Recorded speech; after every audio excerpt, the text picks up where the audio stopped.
BSc part third वनस्पति विज्ञान paper third angiosperm taxonomy and embryology के अंतर्गत आज हम agent and types of cross pollination अर्थात पर परागण के कारक एवं इसके प्रकारों का अध्ययन करेंगे।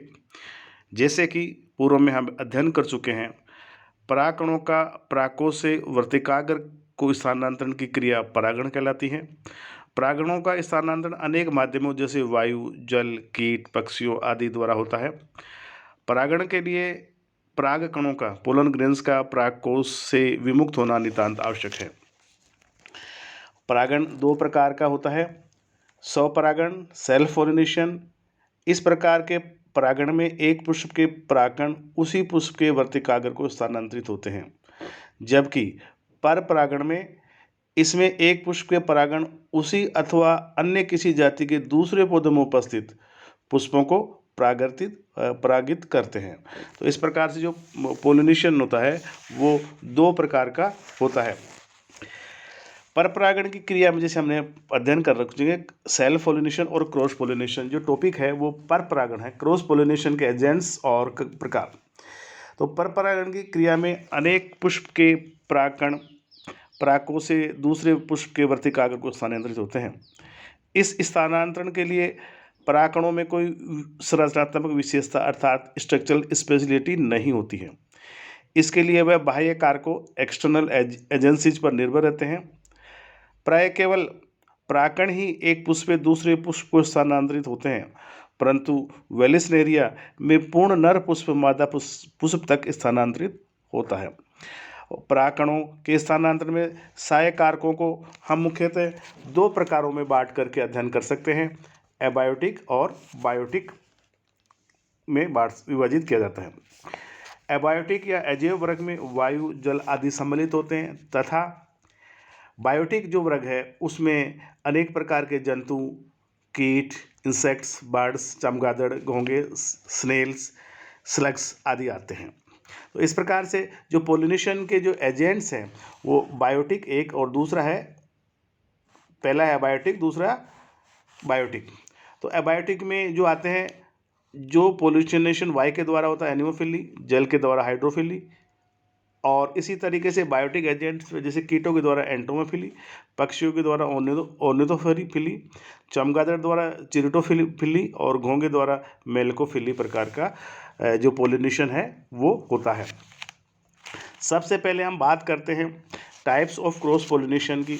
विभिन्न किताबों में, विभिन्न पुस्तकों में अलग अलग प्रकार से डिफाइन किया गया है, पर हम आपको यहाँ टाइप्स ऑफ जो क्रॉस पोलिनेशन है वो निम्न प्रकार में अध्ययन कराएंगे। पहला है एनिमोफिली जो वायु के द्वारा होता है, हाइड्रोफिली जो जल के द्वारा होता है, एंटोमोफिली जो कीटों के द्वारा होता है, पक्षियों के द्वारा होने वाला जो पोलिनेशन है वो ऑर्निथोफिली कहलाता है, चमगादड़ के द्वारा होने वाला जो परागण है या पोलिनेशन है चिरिटोफिली कहलाता है, घोंघों के द्वारा होने वाला जो परागण क्रिया है वो मेलकोफिली कहलाता है, तथा घोंघे के द्वारा होने वाला वो मेलकोफिली कहलाता है, जबकि प्राणियों के द्वारा होने वाला जिसमें स्तनधारी पशु है, एनिमल्स है, ये आते हैं उनको जूफिली में कहते हैं। तथा नेक्स्ट है आर्टिफिशियल या वर्तमान में जेनेटिक इंजीनियरिंग अथवा आपका जो पादप प्रजनन विज्ञान के अंतर्गत जो कार्य किया जाता है आर्टिफिशियल पोलिनेशन, वो इसके अंतर्गत आता है। सबसे पहले हम बात करते हैं नंबर 1 वायु परागण की, यानी कि जब परागकणों का स्थानांतरण वायु द्वारा होता है तो इसे वायु परागण कहते हैं।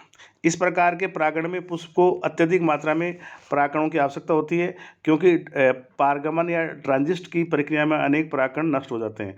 इसके अतिरिक्त बहुत से परागकण वर्तिकाग्र तक पहुँच ही नहीं पाते हैं। वायु परागित जो पौधे होते हैं उनमें पुष्प प्राय छोटे अनाकर्षक होते हैं, इनमें परिदल अनुपस्थित अथवा अत्यंत रेड्यूस्ड या सम्मानित होता है। परागण जो पोलन ग्रेन होते हैं वो छोटे होते हैं, हल्के होते हैं, प्राय चिकने होते हैं। ये अनुकूल परागकणों के वायु द्वारा स्थानांतरण में सहायक होते हैं, अर्थात ये एडेप्टेशन है जो पोलन ग्रेन के एयर द्वारा स्थानांतरण में सहायक होते हैं। वायु परागण के लिए नर पुष्प की संरचना में अनेक अनुकूलन पाए जाते हैं।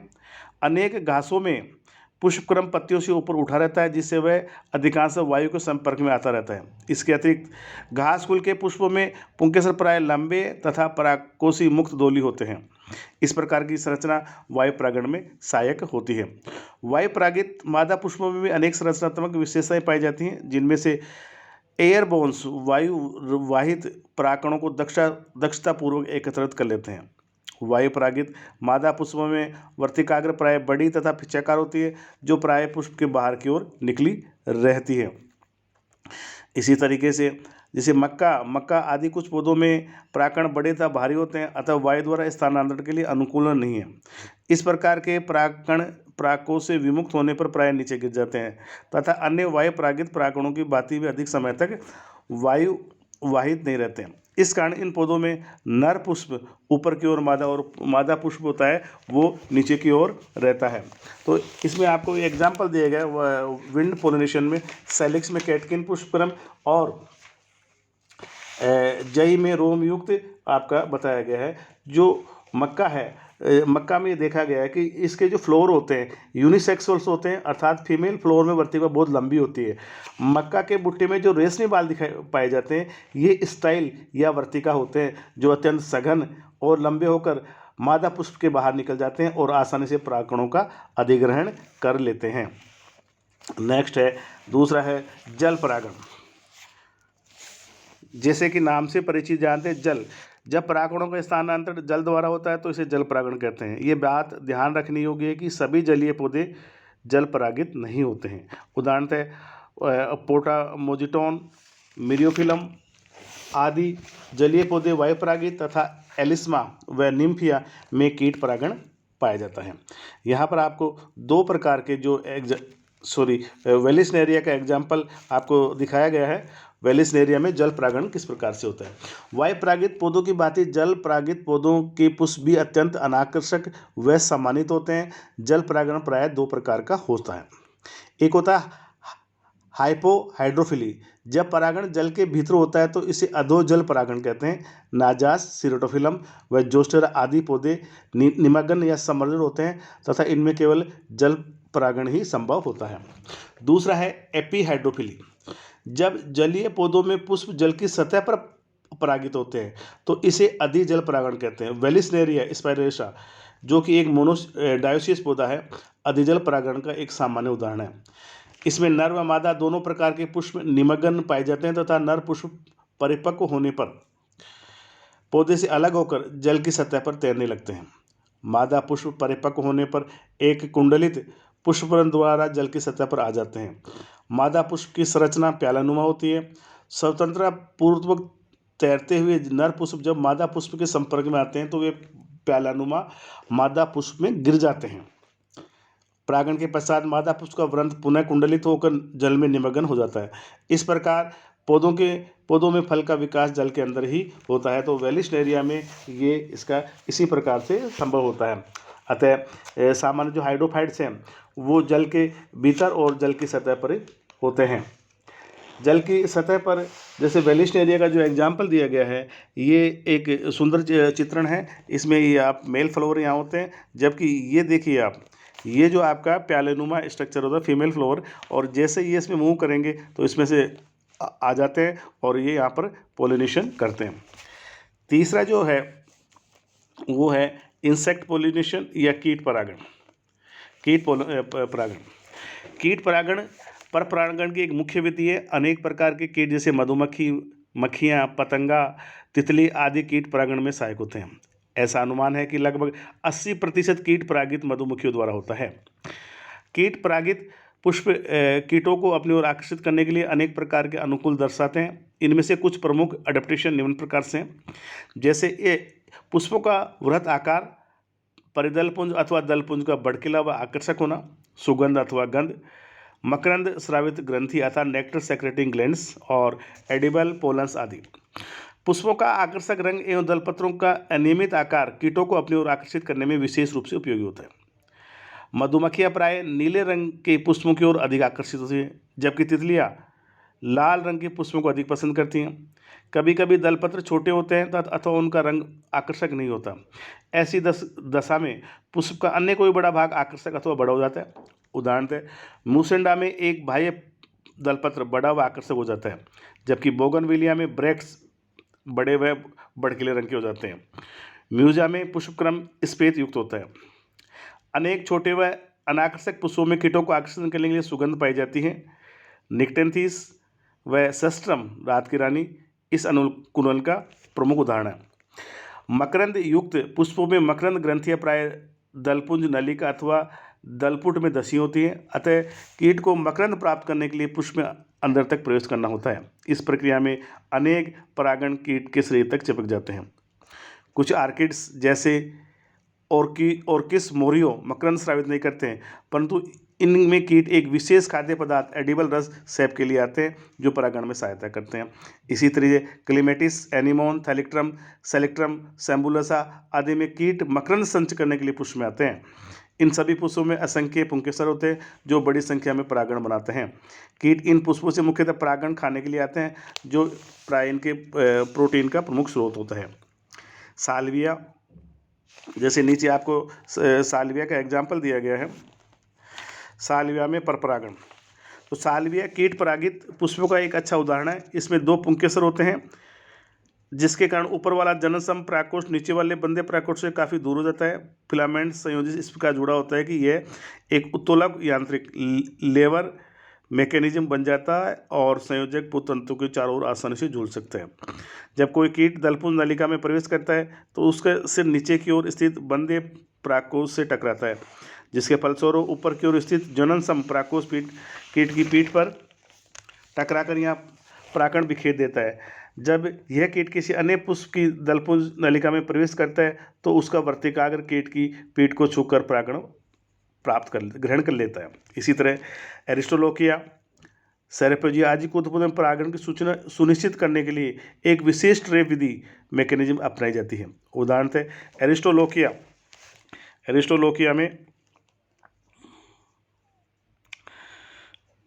एरिस्टोलोकिया में एक लंबी दलपुंज नलिका पाई जाती है। ये आप देख रहे हैं एरिस्टोलोकिया, इसमें लंबी दलपुंज नलिका पाई जाती है और आधार पर फुली हुई रहती है। इस फुले हुए भाग में जननांग स्थित होते हैं। नलिका की भीतरी चिकनी सतह तथा अपनत रोमयुक्त होती है। इसमें प्रोटोगाइनी पाई जाती है। इसके अतिरिक्त पुष्पों में एक विशेष प्रकार की गंध आती है जिससे अनेक छोटे कीट पुष्प की ओर आकर्षित होते हैं। चिकनी एवं अपनत रोमयुक्त दलपुंज नलिका में एक बार प्रवेश करने के पश्चात कीट बाहर निकलने में असफल रहते हैं। कीटों द्वारा बार बार निकलने के प्रयास में वह वर्तिकाग्र से टकराते हैं और इस क्रिया में उनके शरीर से लगे हुए परागण वर्तिकाग्र को स्थानांतरित हो जाते हैं। कुछ समय पश्चात जब पुष्प के पुंकेसर परिपक्व और स्फुटित होते हैं तो कीट अनेक परागणों से ढक जाते हैं। लगभग इसी समय दलपुंज नलिका में स्थित रोमों में भी शिथिल हो जाता है और कीटों के पुष्प से बाहर निकलने में बाधक नहीं होते हैं। तो इसी प्रकार से दूसरा जो एग्जाम्पल है, मोरिसी कुल में जो अनेक पौधों जैसे अंजीर है, पीपल है, बरगद आदि में पुष्पासन गुद्देदार होकर एक प्यालोनुमा खोखली संरचना बना लेता है। खोखली संरचना बनाता है जिसके शीर्ष पर एक छिद्र पाया जाता है। इसमें पुष्पासन की आंतरिक सतह पर आंतरिक भित्ति पर लगे रहते हैं। इन पौधों में कीट पुष्पक्रमों के प्रकोष्ठ में शीर्ष छिद्र द्वारा प्रवेश करते हैं तथा प्रकोष्ठ में के भीतर लगे पुष्पों से टकराने पर उनके द्वारा दूसरे पुष्पक्रमों से लाए गए परागण मादा पुष्प को वर्तिकाग्र पर चिपक जाते हैं। तो इस प्रकार से जो कीट इंसेक्ट पोलिनेशंस हैं, हम ये देखते हैं कि जो कीटों द्वारा जो परागण क्रिया होती है वो लगभग सबसे ज़्यादा होती है। और ये देखिए एक जो आपको एग्जाम्पल दिया गया है, क्रॉस पोलिनेशन बाय बी किस प्रकार से एंटर करती है और ये इनका अपर सरफेस है वो किस प्रकार से इसमें परपरागण होता है। इसी तरह जैसे आपको एग्जाम्पल दिए गए कीट परागण में काफ़ी एग्जाम्पल दिए गए हैं। इस जो कीट परागण का जो होता है इसको आकर्षित करने के लिए जिसे हमने पढ़ा कि विशेष इनके आकर्षण और कई सारे जो अनुकूलन होते हैं जैसे एक तो जो कलर होता है कीट पतंगों को विशेष रूप से ये आकर्षित करता है। दूसरा जो कुछ ब्रेक्स होते हैं तो इन पौधों में ब्रेक्स कुछ आकर्षक व बड़े व रंगीन होते हैं, जबकि कई पौधों में कैलिक्स जो बाह्य दल पुंज है वो भी आकर्षक और रंगीन पाए जाते हैं, जिससे कि इनको आकर्षित करते हैं। इसी तरीके से दलपुंज है, ब्रेक्स है आदि, ये एक दूसरे को आकर्षित करते हैं।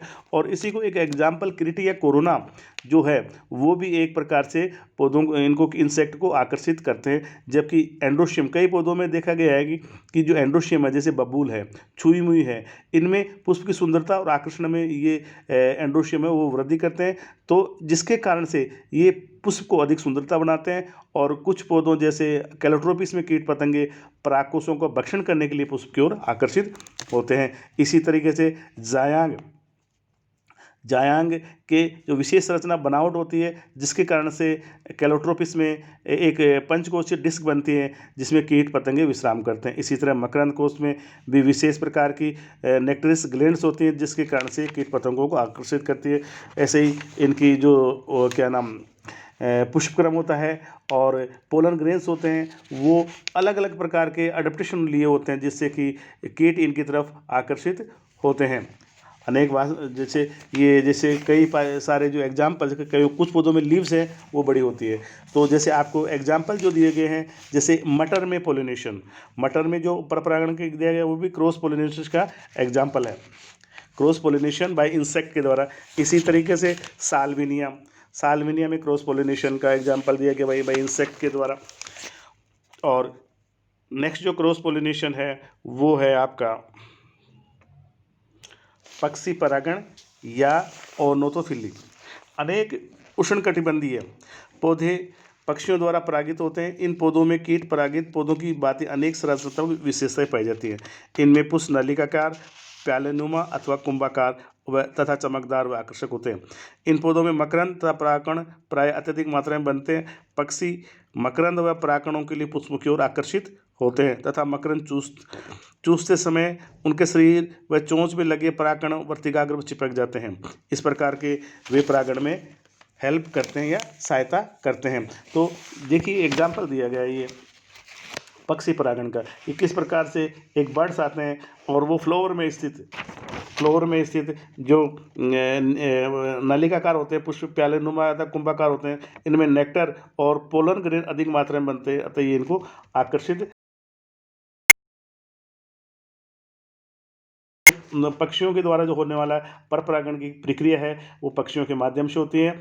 और इनमें जो परागण में भाग लेने वाली जो चिड़ियों की चोंच है प्राय लंबी होती है तथा कई छोटे साइज के पक्षी भी होते हैं, जैसे फूल सूंघनी चिड़िया, हनी ईटर्स, जैसे एक प्लांट है सेमल के पुष्प में परागण इसका एक सुंदर उदाहरण है। इसी तरह आपको जो बिग्नोनिया में जो एग्जाम्पल दिया गया है, ये बिग्नोनिया पौधों में पक्षी परागण का उदाहरण दिया गया है। पक्षियों द्वारा परागण क्रिया संचालित करने का उपयुक्त उदाहरण बिग्नोनिया के रूप में परिलक्षित किया जा सकता है। इस पौधे के पुष्प में दलपुंज संयुक्त रूप से मिलकर एक ट्यूब का निर्माण करते हैं।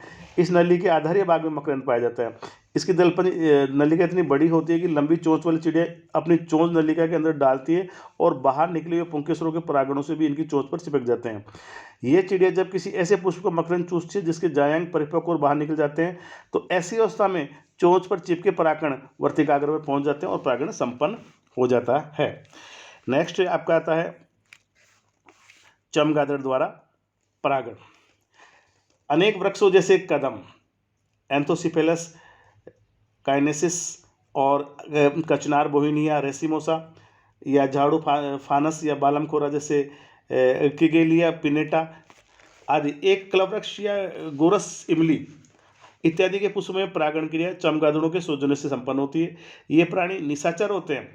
केवल उष्णकटिबंधीय वृक्ष प्रजातियों में ही चमगादड़ों द्वारा परागण होता है। इन वृक्षों के पुष्प प्राय रात को भी खुले रहते हैं। इसके अतिरिक्त इन पुष्पों में पुंकेसरों की संख्या प्राय अधिक होती है। इसका परिमाप भी अधिक होता है। चमगादड़ प्राय रात को तेज गति से उड़ान भर के काफ़ी लंबी दूरी तय करने में सक्षम होते हैं, अतः इनके द्वारा काफ़ी दूर तक परागणों का स्थानांतरण किया जा सकता है। जिन पुष्पों में चमगादड़ों के द्वारा परागण होता है उनमें स्रावित मकरंद नेक्टर की मात्रा पक्षियों द्वारा परागित ओनोथोफिलस पुष्पों की तुलना में बहुत अधिक होती है। इसी प्रकार कचनार के पुष्पों में दलपुंज पर लटक कर चमगादड़ इनके पुंकेसरों को खा जाते हैं। यह प्रक्रिया के दौरान उनके शरीर पर बहुत सारे परागकण लग जाते हैं। बाद में यही चमगादड़ यही चमगादड़ परागकणों को दूसरे पुष्प में जाने से उसके वर्तिकाग्र पर लगकर परागण क्रिया पूर्ण कराते हैं। नेक्स्ट है घोंघों द्वारा। अनेक पौधों जैसे कोबरा प्लांट, एरिसेमा एवं एरम लिली में घोंघों द्वारा परागण क्रिया संपन्न होती है। अनेक बोटेनिस्टों के अनुसार ऑर्किड्स की कुछ प्रजातियां जैसे हेबेनेरिया इत्यादि में भी घोंघों द्वारा परागण होता है। यद्यपि यह प्राणी बहुत ही धीरे धीरे रेंग कर अपने शरीर पर परागण ले जाता है, लेकिन फिर भी ये कहना कठिन है कि क्या ये वास्तव में परागण में सहायक है, क्योंकि घोंघे तो छोटे पौधों विशेषकर कीचड़ में उगने वाले पौधों के लिए अत्यंत हानिकारक होते हैं। अतः इनके द्वारा परागण क्रिया पौधों के लिए फायदे का सौदा नहीं हो सकता है ये घोंघों द्वारा परागण क्रिया। अब इसके बाद में आते हैं जूफिली या प्राणी परागण, जैसे कि नाम से परिचित है। इसके अंतर्गत बड़े या स्तनपायी प्राणियों के माध्यम से परागण क्रिया संपन्न करवाई जाती है। उदाहरण के तौर पर सैमल बॉम्बैक्स के परागण का उल्लेख कर सकते हैं, जिसमें पुष्पों के परागण हेतु विभिन्न पक्षियों के अतिरिक्त गिलहरियों का सक्रिय योगदान रहता है। यहाँ मनुष्य के द्वारा परागण क्रिया में सहायक का विशेष उल्लेख आवश्यक है। और सबसे अंत में है कृत्रिम परागण या आर्टिफिशियल पोलिनेशन, जैसे कि नाम से परिचित है। कृत्रिम आर्थिक दृष्टि से लाभदायक गुण प्रकृति में एक पौधों पे सीमित न होकर विभिन्न पौधों में वितरित किए जाते हैं। अतः प्लांट ब्रीडर्स इस बात के लिए प्रत्यक्षित रहते हैं कि अधिक से अधिक लाभदायक गुण आर्थिक महत्व के पौधों में लाए जाए। इसलिए वांछित लक्षणों वाले नर पुष्प के परागण आर्थिक महत्व के मादा पुष्पों के वर्तिकाग्र पर कृत्रिम रूप से स्थानांतरित कर दिए जाते हैं। इस प्रक्रिया में उपयोग की गई तकनीक को हाइब्रिडाइजेशन कहते हैं। संकरण में इस बात का विशेष ध्यान रखा जाता है कि मादा पुष्प के वर्तिकाग्र पर अथवा किसी अन्य पुष्प के परागण अवांछित परागण न गिरे। यदि पुष्प एकलिंगी है तो मादा पुष्पों को कलिका अवस्था में कागज अथवा पॉलीथीन की थैलियों से ढककर अवांछित परागणों द्वारा परागित होने से बचाया जा सकता है। इसके विपरीत उभयलिंगी पुष्पों में यह आवश्यक है कि कुछ पुष्पों जिनको परागित करना है के पुंकेसर कलिका अवस्था में अर्थात उनके परिपक्व होने से पूर्व निकाल दिए जाते हैं। पुंकेसरों को निकालने की यह प्रक्रिया विपुंसन अर्थात इमेस्कुलेशन कहलाती है।